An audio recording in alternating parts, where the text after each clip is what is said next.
오늘의 주요 뉴스입니다. 쿠팡 개인정보 유출 피해자 24만 명이 낸 700억 원 규모의 손해배상 소송이 본격 시작된 가운데 정부도 쿠팡 전담 대응팀 구성을 했습니다.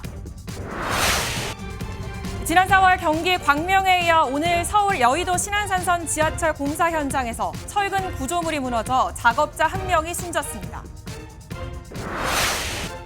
민주당이 오는 23일 내란 전담 재판부 설치법 처리를 예고하자 대법원이 자체적으로 전담 재판부 설치 내부 규정을 발표했습니다.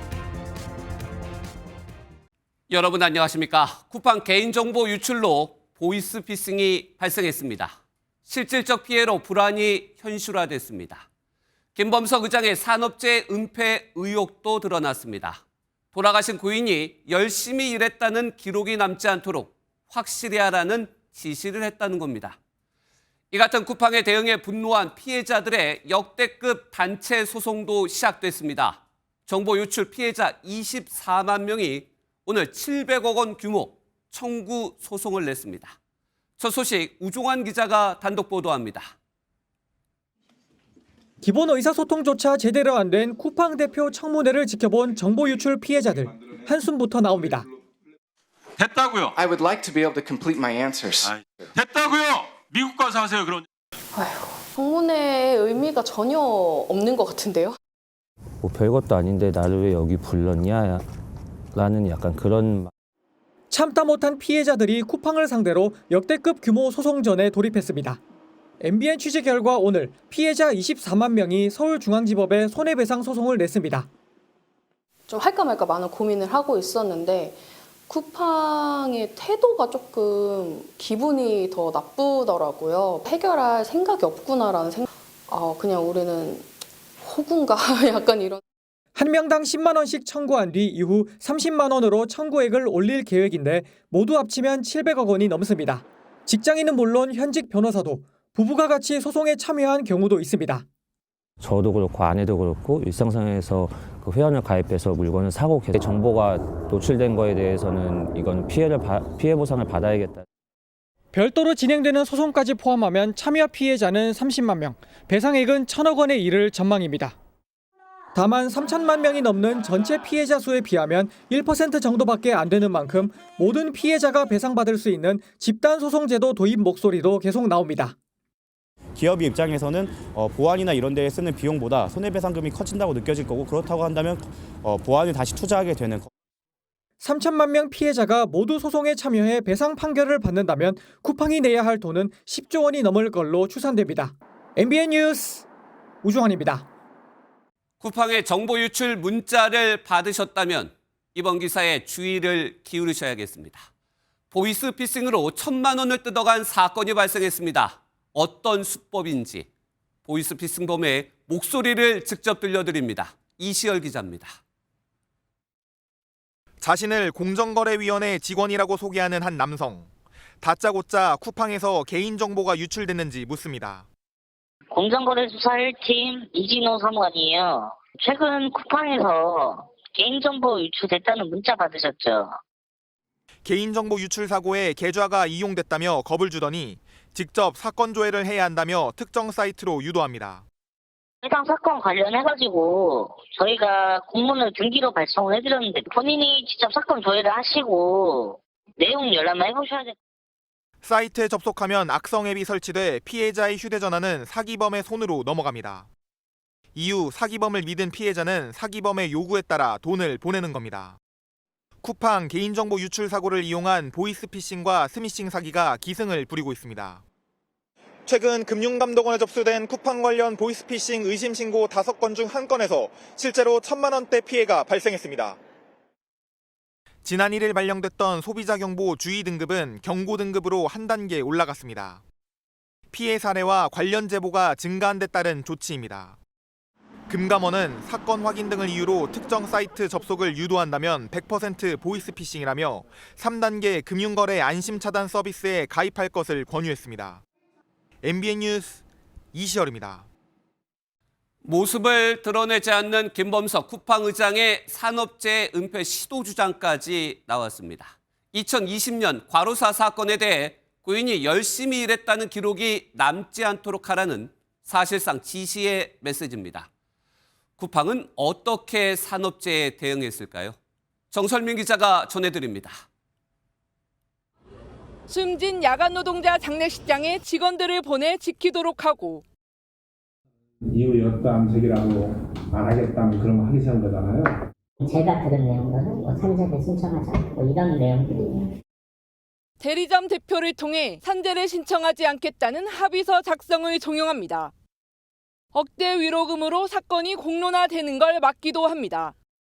택배노조가 산재를 은폐하기 위해 만든 쿠팡의 매뉴얼이라며 그 사례를 공개했습니다. 그러면서 이런 산재 은폐 시도 뒤에는 김범석 의장이 있다고 주장했습니다. 김 의장은 지난 2020년 칠곡물류센터에서 과로사 사건이 발생하자 쿠팡의 개인정보 보호 최고 책임자에게 열심히 일했다는 기록이 남지 않도록 확실히 하라는 메시지를 보낸 사실이 공개돼 논란이 됐습니다. CCTV 한 장면만 봐도 밝혀질 일을 저희는 5년의 시간을 돌아왔습니다. 그 김범석의 한마디 때문에.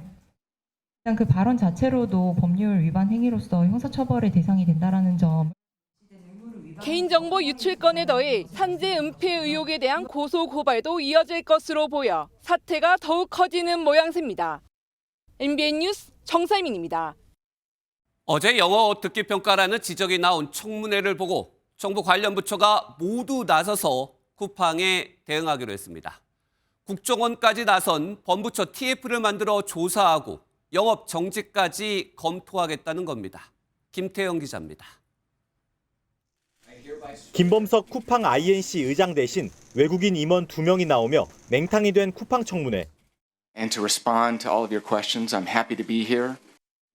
이렇게 무성의한 답변이 이어져 공분을 사자 정부는 쿠팡 사태 범부처 대응 방향을 긴급 안건으로 올리고 대규모 TF를 만들었습니다. 국민의 일상을 근본적으로 위협하는 중대한 사안인 만큼 범정부 최우선 과제로 보고 관계부처가 총력 대응할 수 있도록 과기정통부와 개인정보보호위원회를 포함해 정보 유출 용의자가 전직 중국인 직원으로 지목되며 국가정보원까지 TF에 들어갔습니다. TF에선 정보 유출 사고 조사 과정과 이용자 보호 대책 등을 논의하고 쿠팡 영업정지까지 검토할 것으로 보입니다. 민주당도 청문회에서 보인 쿠팡의 태도에 2차 청문회 카드를 꺼냈습니다. 여전히 정신 못 차리는 쿠팡에게 대한민국이 줄 것은 엄중한 처벌뿐입니다. 연석 청문회도 신속하게 추진하도록 하겠습니다. 한 달 이상 준비 기간이 필요한 국정조사 대신 청문회를 4개의 상임위에서 연달아 열고 쿠팡 관련 문제를 다 모아 전방위로 압박한다는 겁니다. 국회가 여론전을 통해 김범석 의장의 청문회 출석과 실질적인 보상안 발표를 이끌어내려는 전략으로 풀이됩니다. MBN 뉴스 김태형입니다. 오늘 65번째 생일을 맞은 윤석열 전 대통령. 오랜만에 용산을 찾았습니다. 대통령실 옆에 있는 군사법원의 첫 증인으로 출석한 겁니다. 계엄 사유와 관련해선 기존의 주장을 반복하며 구속된 군인에게 미안하다는 입장을 밝혔습니다. 윤 전 대통령은 청년들에겐 힘내라는 성탄 옥중 메시지까지 남겼습니다. 국민에 대한 계엄 사과는 없었습니다. 먼저 강영호 기자가 보도합니다. 호송 차량이 도착하고 수척한 모습의 정장을 입은 윤석열 전 대통령이 모습을 드러냅니다. 여인영 전 방첩사령관과 문상호 전 정보사령관 등 계엄 당시 주요 보직자들의 내란 재판에 증인으로 출석하기 위해서입니다. 증인석에 앉은 윤 전 대통령은 김용현 전 국방부 장관 외엔 계엄 선포와 관련해 누구와도 사전에 논의한 적이 없다고 설명했습니다. 그러면서 군 간부와 경찰 관계자들이 법정에 나오는 것을 보니 참 안타깝고 미안하다며 구치소로 돌아가 밤늦게까지 기도를 많이 했다고 심정을 드러냈습니다. 최근 방첩사에 대한 대규모 인사조치와 개혁과 관련해선 방첩사는 크게 관여한 게 없다며 국가안보의 핵심적인 기관들을 무력화해선 안 된다고 당부했습니다. 반면 군 검찰관은 날선 신경전을 이어갔습니다. 검찰 측의 증인신문에 사실에 입각하지 않은 질문이라며 답변을 거부했고 위증으로 엮으려는 시도라고 비판했습니다. 또 검찰 측 질문에 내가 내란의 우두머리로 기소된 사람이지 내란 우두머리냐고 반발하기도 했습니다. 공교롭게도 오늘 출석한 군사법원은 과거 근무했던 대통령실과 불과 5분 남짓 거리입니다. 특히 65번째 생일까지 겹친 윤 전 대통령은 자신을 지지하는 청년들을 향한 성탄절 메시지도 내놨습니다. 저는 고난 속에 있지만 대한민국은 청년들이 보여준 희망을 얻었다며 자유와 정의, 주권을 지키기 위해 깨어 일어난 청년 여러분에게 감사하다고 밝혔습니다. 윤 전 대통령은 그러면서 청년들이 자녀처럼 느껴진다며 자녀에게 올바른 나라를 물려줘야 한다는 절박함에 계엄을 선포했다고 주장했습니다. MBN 뉴스 강영호입니다. 이처럼 오늘 용산을 찾은 윤석열 전 대통령. 재임 시절엔 지각 출근을 감추려 용산 대통령실에 비밀 통로를 만들었다는 의혹을 저희 MBN이 단독으로 전해드린 바 있습니다. 해당 통로의 공사 모습이 담긴 사진이 공개됐습니다. 이 내용은 장가희 기자입니다. 윤석열 전 대통령의 지각 논란은 취임 직후부터 제기됐습니다. 대통령의 업무는 24시간 중단되지 않습니다. 출퇴근 개념 자체가 없습니다. 하지만 지각을 넘어 가짜 출근 의혹까지 불거졌고 대통령이 술 먹고 늦게 나오면 출근하는 것처럼 국민들 속이고 그게 뭡니까? 경찰이 왜 그런 걸 경호합니까? 저희들은 위장 경호가 경호 기법이 하나인데 지각 출근을 숨기기 위해 비밀 통로를 만들었다는 의혹까지 제기됐는데 실제 공사 모습이 담긴 사진이 공개됐습니다. 지난 2022년 7월 말 촬영된 것으로 추정되는 첫 번째 사진은 대통령실 청사 외부 계단을 허물고 굴착기로 새 진입로를 조성하는 모습입니다. 이후 11월 비밀 진입로가 완공된 모습입니다. 공사가 진행된 뒤 대통령실 오른쪽 지하 1층 출입구에는 가림막도 설치됐습니다. 이 사업에는 4억 원이 투입됐는데 발주기관은 대통령실이나 경호처가 아닌 국방부였습니다. 대통령실 공사에 국방부 예산을 끌어다 쓴 겁니다. 대통령실은 공사가 마무리되기 이틀 전인 2022년 11월 21일 윤 전 대통령의 도어 스태핑도 중단했습니다. MBN 뉴스 장가입니다. 오세훈 서울시장과 정원호 성동구청장. 내년 서울시장 선거를 앞두고 최근 여론조사에선 정 구청장이 오차범위 밖에서 앞섰습니다. 그래서일까요? 오세훈 서울시장이 오늘 강북시대를 외치며 정치적 승부수를 띄웠습니다. 고질적 교통체증 완화를 위해 고가도로를 없애고 강북 횡단 지하고속도로를 건설한다는 겁니다. 민주당 서울시장 후보군들은 선거용이라고 비판했습니다. 먼저 안유정 기자가 보도합니다. 북부 간선도로와 이어지며 서울 강북을 동서로 감싸는 내부순환로입니다. 상습 정체로 악명 높은 내부순환로와 북부 간선도로의 고가도로를 없애고 대신 강북 횡단 지하도시 고속도로를 건설하는 방안이 추진됩니다.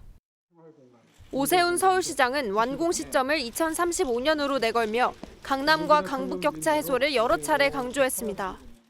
강북 횡단 지하고속도로 건설 사업은 단순한 도로 개선이 아닌 다시 강북 전성시대를 앞당기는 결정체 가장 중요한 변화가 되겠습니다. 오 시장이 직접 나서 강북 횡단 지하도로 건설 계획을 발표하자 여권 서울시장 후보군의 견제성 발언이 이어졌습니다. 서울시장 출마를 선언한 박홍근 민주당 의원은 5선 시장직 도전에 적신호가 켜지자 다급하게 나섰다고 날을 세웠습니다. 서영교 민주당 의원은 교통 소외 지역 문제를 해결하지 않고 있다, 뜬금없다고 직격했습니다. 김영배 민주당 의원은 만시지탄이라면서 강북도로 지하화는 과거 민주당 공약이었다고 밝혔습니다. 서울시장 후보로 언급되는 정원호 성동구청장은 정당을 넘어 반드시 필요한 사업이라며 서울시 발표를 이견 없이 환영한다는 글을 남겼습니다. MBN 뉴스 안유정입니다.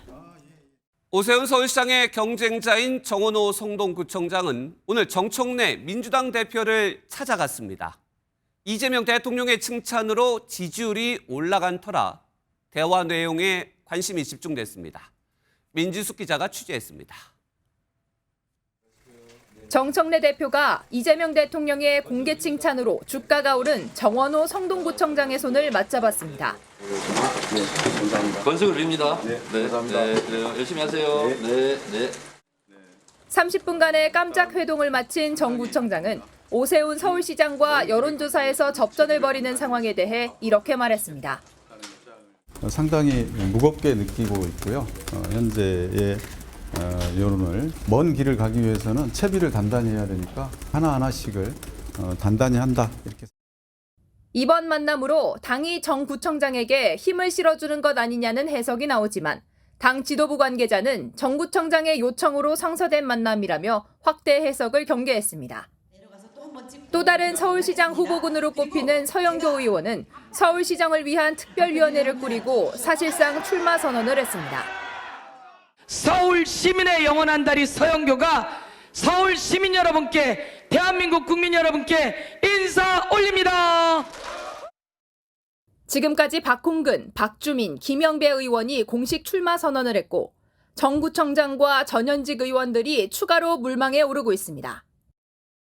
연일 후보자들의 출사표가 이어지면서 서울시장 후보가 되기 위한 당내 경선이 더욱 치열해질 전망입니다. MBN 뉴스 민지숙입니다. 이재명 대통령이 내년 6월 지방선거 때 대전과 충남을 합쳐서 통합단체장을 뽑자고 제안했습니다. 벌써부터 출마 후보로 여권에선 강훈식 대통령 비서실장 등판론이 나옵니다. 서남백 기자가 보도합니다. 이재명 대통령이 대전 충남 국회의원들을 대통령실로 초대해 오찬 간담회를 했습니다. 핵심 주제는 대전 충남 통합이었습니다. 이 대통령은 수도권 집중 문제 해결이 가장 중요한 과제라며 대전과 충남 통합이 물꼬를 트는 역할을 할 수 있을 것이라고 말했습니다. 이어 이 대통령은 다가오는 지방선거에 통합된 자치단체의 새로운 장을 뽑을 수 있게 하자며 관련 특별법 추진에 속도를 내달라고 당부했습니다. 대통령실 핵심 관계자는 내년 3월 말까지 특별법이 통과되면 지선에서 통합단체장 선거가 가능하다고 설명했습니다. 내년 지방선거를 언급한 건 특별법 추진에 속도를 내달라는 당부로 해석됩니다. 가능하면 대규모로 통합을 해서 부족한 자원이나 역량들을 좀 이렇게 통합적으로.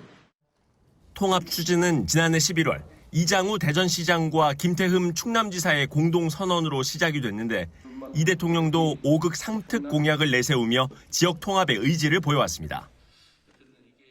이 대통령이 지역 통합에 힘을 실으면서 출마 후보군에도 관심이 집중되고 있습니다.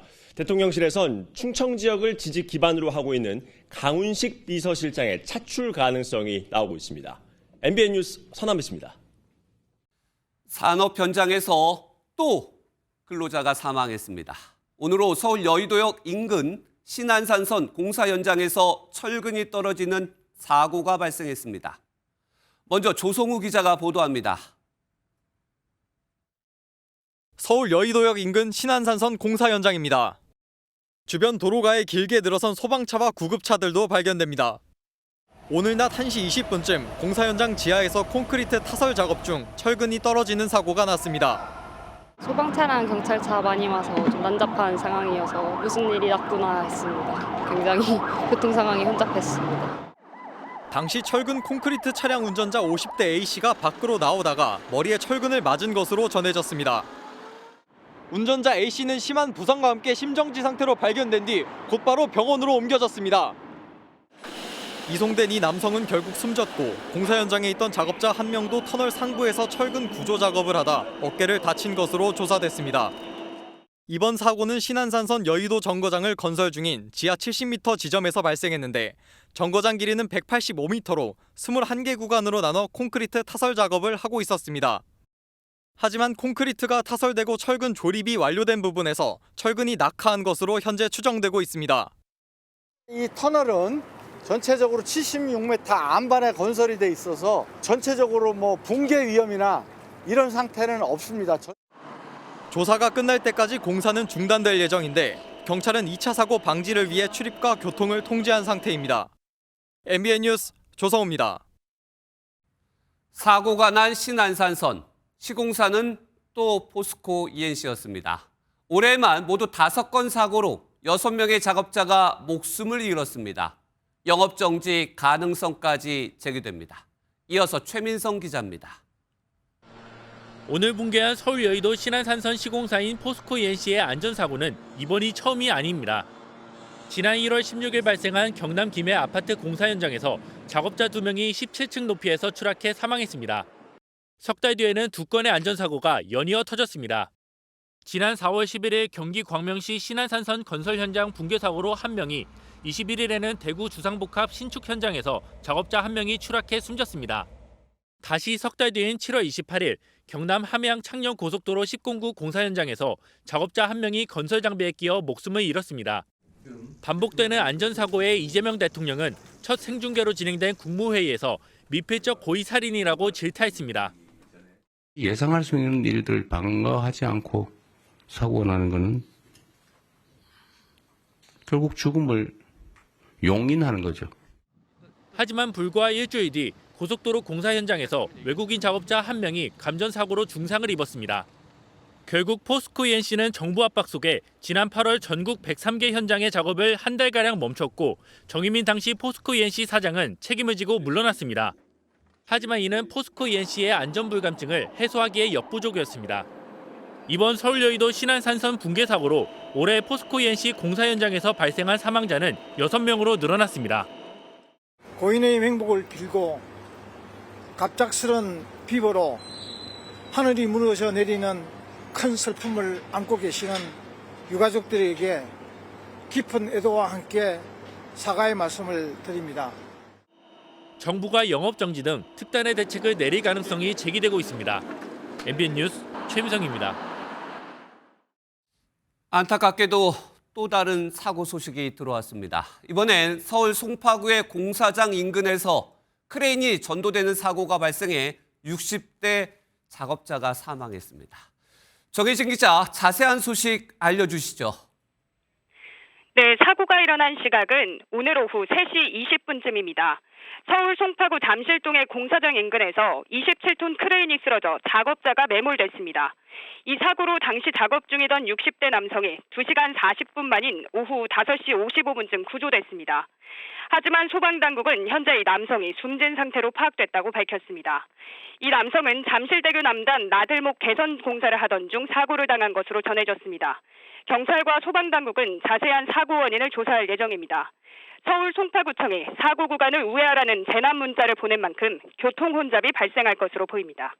지금까지 사회부에서 MBN 뉴스 정혜진입니다. 다음 소식입니다. 허위 폭파 협박이 도를 넘고 있습니다. 오늘만 해도 카카오와 네이버, KT, 삼성전자까지 표적이 됐습니다. 경찰력 낭비는 물론 기업 역시 극심한 피해가 이어지고 있습니다. 이재호 기자가 보도합니다. 경찰 특공대가 수색경과 함께 건물 곳곳을 살핍니다. 오늘 오전 8시 50분쯤 제주 카카오 본사에 폭발물 설치 신고가 접수됐습니다. 100명 넘는 근무자들이 대피해 재택근무로 전환하는 소란이 빚어졌습니다. 카카오의 판교 아지트와 인근 네이버 건물에도 같은 신고가 들어왔지만 특이사항은 발견되지 않았습니다. 앞서 지난 15일과 어제도 카카오 판교 아지트 건물에 폭발물 설치 협박 신고가 잇따라 경찰이 수색에 나섰지만 그때도 허위 신고였습니다. 오늘 오전 10시 50분쯤에는 분당 KT 사옥에 사제폭탄 40개를 설치했다는 협박이, 또 40분 뒤에는 삼성전자 수원본사 폭발 협박도 잇따라 게재됐습니다. 경찰은 이곳 삼성전자 본사에 경찰관을 투입해 주요 지점을 살펴봤지만 위험 요소는 발견되지 않았습니다. 그냥 안내 나오고 신고가 있었다. 진척이 되면 알려주겠다. 해프닝 정도? 번번이 허위 신고로 끝나는 걸 알지만 그렇다고 별일 아닌 양 무시할 수도 없는 노릇입니다. 경찰은 아직 용의자를 특정하지 못하고 있습니다. 지난 8월 신세계백화점 본점에 폭발물 협박글을 게시한 20대 남성에게 경찰은 1,200만 원의 배상금을 청구한 바 있습니다. MBN 뉴스 이조입니다. 예, 이번엔 시민의식과 직결된 소식 하나 전해드립니다. 금연은 선택일 수 있지만 금연 구역은 모두의 약속입니다. 그런데 이 약속이 곳곳에서 너무 쉽게 무너지고 있습니다. 최하원 기자가 전하겠습니다. 서울 중구 한복판에 있는 비좁은 골목길입니다. 흡연 관련 민원 신고가 많이 접수되는 금연구역이지만 사람들은 아랑곳하지 않고 담배를 피웁니다. 허공에 연기가 휘날리고 바닥에는 많은 꽁초들이 발견되는데 주변을 지나가는 시민들의 불만이 적지 않습니다. 아니 제가 기관지도 좀 약한 편인데 여기 근무하는 근무자라서 간접적으로 제가 피해가 굉장히 많거든요. 4-5살 아이들이 오가는 어린이집 근처에서도 흡연자들이 발견됩니다. 여기 혹시 어린이집인 거 알고 계셨나요? 이게 어린이집이 있는 건물이 금연구역이라서. 국민건강증진법에 따라 어린이집 30m 이내는 금연구역이지만 사람들은 이를 무시한 채 담배를 피우고 있습니다. 국가는 공공시설, 다중이용시설, 교통시설, 공동주택 등을 금연구역으로 지정하고 있는데 이곳에서 흡연을 할 경우 10만 원 이하의 과태료가 부과됩니다. 하지만 취재진이 지난 일주일간 서울 시내 곳곳을 다녀봤지만 실제로 단속이 이루어지는 경우는 찾을 수 없었습니다. 서울 중구와 용산구 같은 경우는 지정된 금연구역이 10,000곳이 넘지만 단속 인력은 10명이 채 안 됩니다. 단속 인력은 아무래도 한계가 있다 보니까 단속 인력이 지금 8명이 있거든요. 반면 흡연자들을 위한 공간 역시 필요하다는 의견도 있습니다. 따로 구비되어 있는 시설에 가려면 저기 명동 쪽으로 넘어가야 되는데 거기까지 갈 수 있는 건 아니에요. 최근 서울 성동구를 비롯한 서울의 지역구들은 흡연자들을 위한 스마트 흡연 부스를 설치했습니다. 첨단 환풍과 담배꽁초 소각시설을 갖춘 분리된 공간으로 간접 흡연은 최소화할 수 있다는 장점이 있습니다. 흡연자와 비흡연자들의 공존을 위한 공간 확충과 함께 타인을 배려하는 시민의식이 우선되어야 한다는 지적입니다. MBN 뉴스 최하원입니다. 네, 현장 실태 하나 더 전해드립니다. 작은 불씨 하나가 이렇게 대형 화재로 번질 수 있는 곳, 바로 주유소입니다. 그래서 정부가 주유소마다 화염 방지기 설치를 의무화했는데요. 잘 지켜지고 있을까요? 그 실태를 한범수 기자가 단독 보도합니다. 주유소 부지 가장자리에 있는 통기구입니다. 지하 기름 저장 탱크와 연결된 설비로 저장 과정에서 만들어진 유증기를 외부로 배출하는 통로로 활용됩니다. 그런데 통기구 주변은 주유소에서 가장 위험한 곳 중 하나로 꼽힙니다. 불꽃이 통기구를 통해 탱크 속으로 들어가면 휘발유 유증기에 점화돼 큰 폭발을 일으킬 수 있기 때문입니다. 통기구 끝부분에 화염 방지기가 마련돼 있어야 폭발 사고를 예방할 수 있습니다. 화재 위험에 100% 안전하다고 생각을 하기 때문에 현재는 화염 방지기 설치한 게 굉장히 잘한 일이고, 고용노동부는 지난 2022년 10월 산업안전보건법 시행규칙을 개정해 모든 주유소에 화염 방지기를 갖추도록 의무화했습니다. 다만 업계의 부담을 고려해 올해 10월까지 3년 동안은 유예 기간으로 뒀습니다. 이제 유예 기간이 지났지만 주유소마다 설치 상황이 제각각입니다. 도로 하나를 사이에 두고 A 주유소에는 화염 방지기가 있지만 B 주유소엔 없는 사례도 있습니다. 화염 방지기 설치가 의무화됐지만 전국 주유소 10곳 중 6곳은 여전히 설비를 갖추지 않은 상태인 것으로 추정됩니다. 수백만 원 비용을 아끼려고 미루거나 홍보가 충분하지 않아 설치 의무화를 인지하지 못한 것으로 보입니다. 아직까지 좀 잘 모르겠는데 회사 지경이라 그런 게 있었으면 본사 총업화해서 움직였겠죠? 고용노동부는 유예 기간이 끝난 만큼 전국 주유소를 대상으로 단속에 나서겠다고 밝혔습니다. MBN 뉴스 한범수입니다. 네, 술자리가 잦은 연말 시즌입니다. 무엇보다 안전한 귀가에 각별한 주의가 필요한데요. 연말 모임을 마치고 택시에서 내린 남성이 차량에 치여 숨지는 안타까운 사고가 발생했습니다. 김영현 기자가 보도합니다. 대전의 한 사거리입니다. 좌회전을 하던 택시가 갓길에 멈춰섭니다. 한 승객이 뒷자리에서 비틀거리며 내립니다. 몸을 제대로 가누지 못할 정도로 술에 취한 승객은 인도가 아닌 택시의 뒤편 도로 쪽으로 쓰러지고 맙니다. 곧이어 직진 신호를 받고 달리던 SUV가 승객인 70대 남성을 충격합니다. 이곳에서 차량에 치인 남성은 곧바로 병원으로 옮겨졌지만 끝내 숨졌습니다. 음주 단속 이 정도인 줄 알았는데 사람이 여기서 치이고 죽은 사건이 있어서 좀 놀랐어요. 남성은 고등학교 동창 모임에 참석했다가 술에 취한 상태로 귀가하던 중 이 같은 변을 당했습니다. SUV 운전자인 20대 남성은 사고 당시 음주나 약물 운전 상태는 아닌 것으로 확인됐습니다.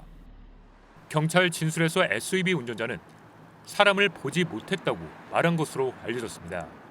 그러니까 전방을 제대로 보지 못한 상태였던 거죠. 어둡고 그러니까 바닥에 이렇게 있다 보니까 못 본 거죠. 경찰은 교통사고 특례법상 치사로 남성을 입건해 정확한 사고 경위를 조사하고 있습니다. MBN 뉴스 김영현입니다. 화재 사건 소식 좀 더 들여다보겠습니다. 사회부 길기범 기자 나와 있습니다. 길 기자, 네. 트롯 가수 김호중 씨 소식인데 어떤 내용입니까? 네, 김호중 씨는 지난해 5월 음주운전 뺑소니 사고로 징역 2년 6개월을 선고받았습니다. 형기의 3분의 1을 채우면 가석방 심사 대상이 될 수 있는데요. 김 씨도 이번 성탄절 가석방 심사 명단에 이름을 올렸던 것으로 알려졌습니다. 성탄절 얼마 남지 않았습니다. 이런저런 얘기가 나오는데 성탄절 석방 됩니까? 안 됩니까? 결국은 안 될 것 같습니다. 네. 심사에서 죄질이 나쁘다며 부적격 판단을 받은 걸로 이제 확인됐는데요. 음주운전만 해도 사실 심각한 범죄인데 김 씨는 음주운전을 한 뒤 도주를 했죠. 그리고 음주운전 처벌을 피하려고 사고 후에 편의점에서 오히려 술을 사서 마시는 이른바 술타기 행위를 했고요. 여기에 매니저에게 거짓 자수를 시킨 사실까지 드러났습니다. 매니저한테 직접 증거 인멸해달라고 부탁하신 거 맞으세요? 죄송합니다. 가석방 심사위원회에선 당시 김 씨가 사회적 파장을 일으켰던 만큼 부적격 판단을 내린 걸로 보이는데요. 김 씨의 만기 출소는 내년 11월입니다. 또 다른 소식 알아보겠습니다. 조직폭력배 두목이 국가로부터 보상금을 받는다. 네. 어떻게 가능합니까? 네, 양은이파라고 들어보셨을 텐데요. 들어봤죠. 예. 1980년대 국내 3대 폭력 조직 가운데 하나로 잘 알려진 양은이파의 두목 조양은 씨가 국가로부터 435만 원의 보상금을 받게 됐습니다. 어허. 그 이유는 10여 년 전으로 거슬러 올라가는데요. 조 씨는 지난 2013년에 필리핀에서 채무자 A 씨를 권총 손잡이로 때리고 담뱃불로 몸을 지지는 등 폭행했다는 혐의로 재판에 넘겨졌습니다. 조 씨는 1심에서 징역 3년의 실형을 선고받았는데요. 하지만 2심은 피해자 A 씨의 진술에 증거 능력이 없다며 조 씨에게 무죄를 선고했고 지난 2022년 대법원도 무죄를 확정했습니다. 마음이 좀 그렇다. 오늘 많은 시간이 지나고 보니까 좀 여러 가지 정말 그 많은 시간들 나름대로 기도도 많이 해왔고. 이에 조 씨는 구금이나 재판으로 생긴 손해를 보상해달라며 올해 형사보상을 청구한 것으로 알려졌는데요. 법원이 형사보상을 결정하면서 400여만 원을 받게 됐습니다. 네, 여기까지 사건 추적 정리하겠습니다. 사회부 길기범 기자였습니다.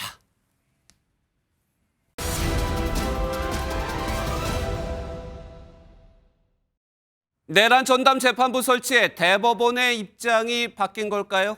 반대 입장이었던 대법원이 전담 재판부 설치안을 내놨습니다. 다만 재판부는 무작위 배당 원칙을 강조했는데 민주당은 재판부 추천위원회를 고수하고 있어 입장 차이는 남아 있습니다. 조유로 기자의 보도입니다. 민주당이 추진하는 내란 전담 재판부가 위헌 소지가 있다며 우려를 표해온 사법부가 결국 자체안을 내놨습니다. 대법원이 형법상 내란죄와 외환죄, 군형법상 반란죄 등 국가적 파장이 큰 사건을 집중 심리하는 전담재판부를 설치하기로 한 겁니다. 재판부 무작위 배당 원칙을 적용해 공정성을 담보하기로 한 것이 핵심 내용으로 꼽힙니다. 시행 시기 등을 고려할 때 현재 1심이 진행 중인 내란 사건 항소심부터 적용될 것으로 보입니다. 대법원 관계자는 대상 사건만 집중적으로 맡게 돼 특별법에서 규정하는 항소심 3개월 내 선고 방침도 잘 지켜질 거라고 설명했습니다. 대법원이 일종의 절충안을 낸 셈인데 민주당은 다음 주 본회의를 열고 내란 전담 재판부 설치법을 예정대로 통과시킨다는 계획입니다. 해당 법안에서 내란 전담 재판부 판사는 무작위 배당되는 게 아니라 각급 판사회의와 전국 법관 대표자 회의 등의 구성원으로 만들어지는 추천위원회가 추천하도록 돼 있습니다. 가반은 넘지 않더라도 그 전국 법관 대표자 회의도 추천위원 추천을 할 수 있는 것으로 지금 성안을 하려고 하고 있다라는 말씀을 드립니다. 설치법이 국회에서 통과되면 법률이 우선한다는 원칙에 따라 대법원이 자체적으로 만들기로 한 전담재판부 예규는 폐기될 전망입니다. MBN 뉴스 조일호입니다. 통일교의 금품 수수 의혹을 수사하고 있는 경찰이 오늘 통일교 실세로 불리는 정원주 전 비서실장을 불러 어제 한학자 총재 진술과 대조했습니다. 내일은 전재수 전 해양수산부 장관을 불러 조사합니다. 황지원 기자가 보도합니다. 통일교 한학자 총재의 전 비서실장 정원주 씨가 경찰청으로 들어섭니다. 경찰청 특별전담수사팀은 오늘 오전 10시부터 정 씨를 금품 수수 의혹의 참고인 신분으로 불러 조사하고 있습니다. 정 씨는 한 총재의 최측근이자 인사와 행정, 재정을 총괄한 통일교 최고 실세로 지목된 인물입니다. 한 총재는 어제 조사에서 정치에 개입하지 않았고 금품 수수 의혹은 모르는 일이다라고 주장했는데 경찰은 정 씨의 진술을 확보해 신빙성 여부를 들여다본다는 방침입니다. 금품을 받았다는 의혹의 인물들은 오늘도 강력 해명에 나섰습니다. 임종성 전 더불어민주당 의원은 민주당 돈봉투 사건 관련 2심 선고 공판에 출석한 뒤 통일교 의혹을 거듭 부인했습니다. 저는 사실 진짜 윤용호 씨를 잘 몰라요. 모르는 것을 모른다 그래야지 모르면서 아는 척하는 거는 뭐 있을 수 없는 일이니까. 이런 가운데 경찰은 내일 전재수 전 해수부 장관에 대한 소환을 통보했습니다. 다만 전 장관은 SNS에 한일 해저터널을 강력 반대해왔다며 차라리 현금 200억 원과 시계 100점을 받았다고 하라고 혐의를 강력 부인했습니다. 경찰이 전재수 전 장관에 대한 직접 조사에 나선 가운데 관련 물증이 확보됐을 것이란 관측이 나옵니다. MBN 뉴스 황지원입니다. 한동훈 전 국민의힘 대표와 김문수 전 국민의힘 대선 후보.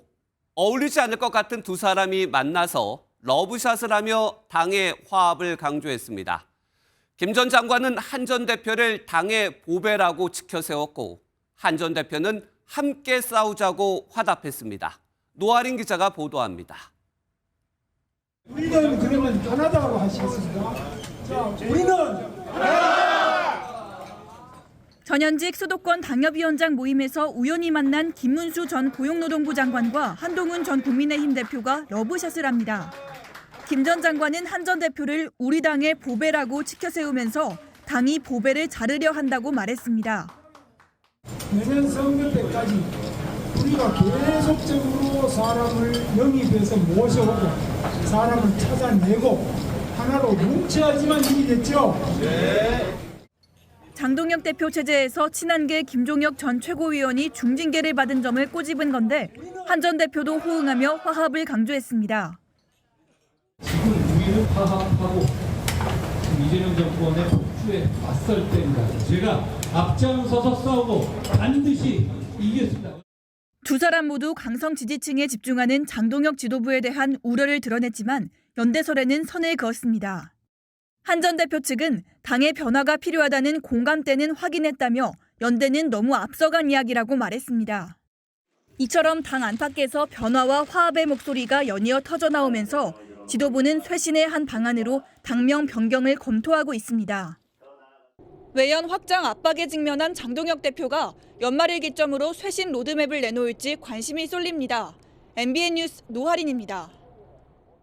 네, 달러는 1,500원대, 유로는 1,800원대. 공항에서 환전할 때 드는 비용입니다. 환율이 고공행진하며 시장 위기감이 커지자 정부가 달러 유입을 위한 긴급 조치에 나섰습니다. 장동건 기자입니다. 인천국제공항 환전소 전광판. 달러 가격이 1,540원도 넘어섰습니다. 8개월 만에 최고치까지 치솟은 원달러 환율. 급하게 환전해야 하는 공항은 이보다 높게 가격이 형성된 겁니다. 확실히 좀 부담이 되더라고요. 그래서 결국 200달러 하긴 했는데 부족할 수도 있을 것 같아요. 유로화는 더 뛰었습니다. 유로 환율은 1년 사이 1,500원대 초반부터 꾸준히 올라 최근 1,730원대를 돌파했습니다. 제가 직접 100유로를 바꿔봤는데 17만 9천 원이 들었습니다. 환전 수수료 우대를 빼면 1유로당 1,813원 꼴입니다. 원화 가치가 속절없이 추락하자 정부가 결국 카드를 꺼내 들었습니다. 외환 건전성 규제로 쌓아놓은 달러를 은행들이 풀게 하고 외국인이 한국 주식을 바로 거래할 수 있게 문턱을 낮춥니다.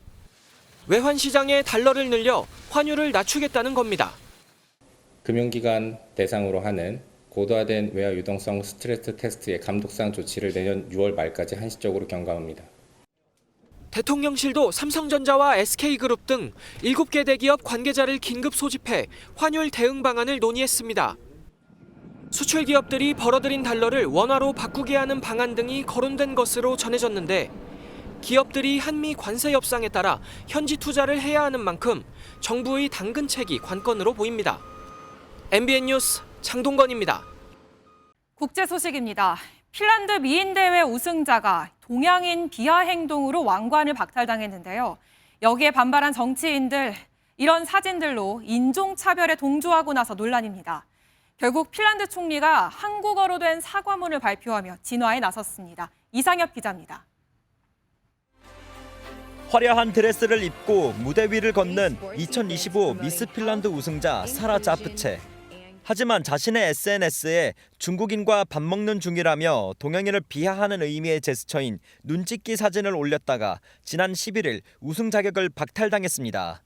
논란은 그 이후 더 커졌습니다. 극우 정당이자 연립정부 일원인 핀란드 인당 소속 의원들이 자프체와 똑같은 제스처를 취한 사진을 줄줄이 올리며 옹호에 나선 겁니다. 두통 때문에 관자놀이를 문지른 것이라는 자프체의 공색한 변명도 지지했습니다. Se teki näin. Asia. 하지만 핀란드 내에서도 창피하고 화가 난다는 반응이 일었습니다. 해당 의원들을 제지하지 않는 페테리 오르포 핀란드 총리에게도 불똥이 튀었습니다. Se mitä Orpo ei sanonut on, että käytös menee rasismin puolelle, eikä Orpo sanonut käytöksen rikkovan hallituksen rasismin vastaista tiedonantoa, eikä esittänyt sen rikkomisesta minkäänlaisia seurauksia.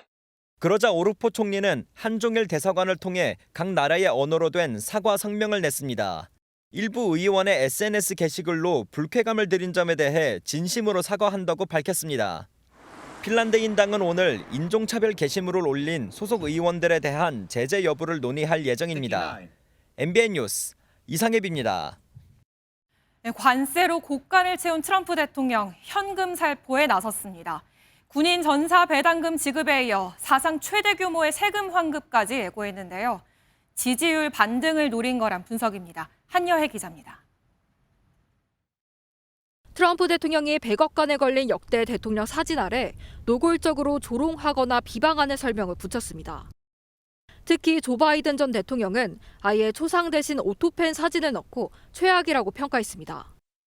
그런데 같은 날 자신에 대해선 한없이 후한 평가를 내놨습니다. 18분간 이어진 대국민 연설 내내 자화자찬이 이어진 겁니다. Inflation has stopped. Wages are up. Prices are down. Our nation is strong. 군인들에게는 크리스마스 전까지 전사 배당금을 지급하겠다고 약속했습니다. In honor of our nation's founding in 1776, we are sending every soldier $1,776.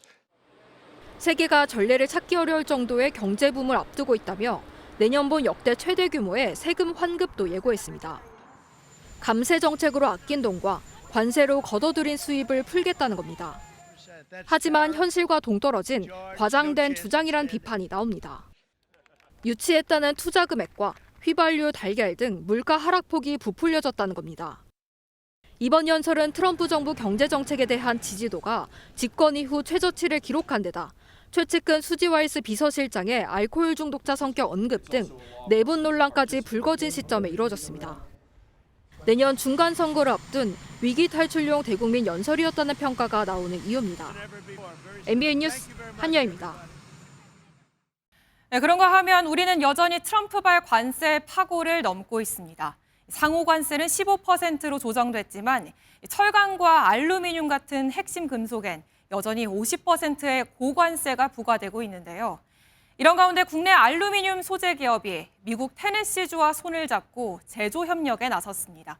워싱턴 강영구 특파원입니다.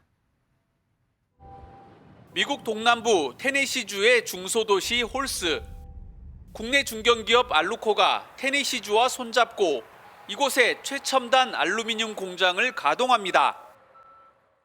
33만 제곱미터, 약 10만 평 규모로 가동되는 이곳 알루미늄 공장은 미국 동남권 제조벨트의 핵심 거점으로 성장할 전망입니다. 내년 3월 공장이 본격 가동되면 이곳은 미국 동남부에 있는 자동차, 배터리, 태양광 등 기존 한국 기업과 함께 제조 전진 기지로 활약합니다. 특히 알루미늄은 녹이 슬지 않고 가벼운 특징의 전략금속으로 트럼프 대통령이 50% 관세를 끝까지 유지하는 핵심 소재입니다. 동시에 미국이 한국의 기술 기업과 손을 잡은 것은 값싼 중국산 알루미늄을 견제하고 안정적인 공급망을 구축하려는 것입니다.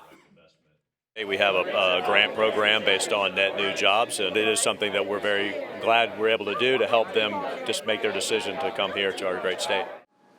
30년간 축적된 알루미늄 재활용 기술력도 결정적이었습니다. 파쇄와 선별, 용해, 정제 공정을 통해 고품질 재활용 알루미늄 원료를 생산하는 기술력을 인정받은 것입니다. 인공지능과 함께 생산성, 원가를 개선하고 또 개선해서 최적의 생산 조건을 잡아가고 있습니다. 숙련된 생산 인력이 절대 부족한 미국에서 그 진가를 발휘할 거라고 확신하고 있습니다. 한국의 기술력과 미국의 산업 전략이 만난 제조 협력 모델이 포괄적 전략 동맹으로 가는 길에 힘을 보태고 있습니다. 테네시에서 MBN 뉴스 강영구입니다. AI 등 첨단 기술을 활용해 혁신을 이뤄내고 상생과 포용 금융으로 금융 사각지대 해소에 앞장선 금융인 7명이 수상의 영예를 안았습니다. 매경미디어 주최로 열린 올해 대한민국 금융대상 시상식에서 최고 영예인 올해의 금융인상은 양종희 KB금융그룹 회장이 받았습니다. 2025년 대한민국 금융대상 시상식은 금융인 송년의 날 행사와 함께 열렸는데 참석자들은 내년 대한민국 금융의 비전을 공유하고 새해 각오를 다졌습니다. 오늘 아침 공기는 꽤 차가웠는데요. 낮 동안에는 기온이 크게 올라 겨울답지 않게 온화했습니다. 내일은 서울의 낮 기온 11도, 대구 13도, 광주는 16도까지 올라서 오늘보다 더 온화할 텐데요. 다만 그만큼 아침과의 일교차는 더 크겠습니다. 감기 걸리지 않도록 조심하셔야겠습니다. 토요일까지는 평년보다 온화한 날씨가 이어지겠습니다. 다만 전국 대부분 지역에 비가 내리겠고요. 일요일에는 다시 기온이 큰 폭으로 떨어지겠습니다. 내일은 전국이 흐리겠고 오후부터 부산과 울산 등 경남 해안가에 가끔 비가 내리겠습니다. 모레는 오전에 중부지방부터 비가 시작돼 점차 전국으로 확대되겠고요. 밤까지 5에서 10mm 안팎의 비가 조금 예상됩니다. 내일 중부지방 서울의 아침 기온 0도로 오늘보다 2도가량 높겠습니다. 낮에는 11도, 대전은 13도까지 오르겠습니다. 남부지방은 전주의 아침 기온 0도, 대구는 영하 1도로 출발해서 낮에는 15도 안팎까지 오르겠습니다. 다음 주 화요일과 수요일에도 전국에 비 예보가 들어있습니다. 날씨였습니다.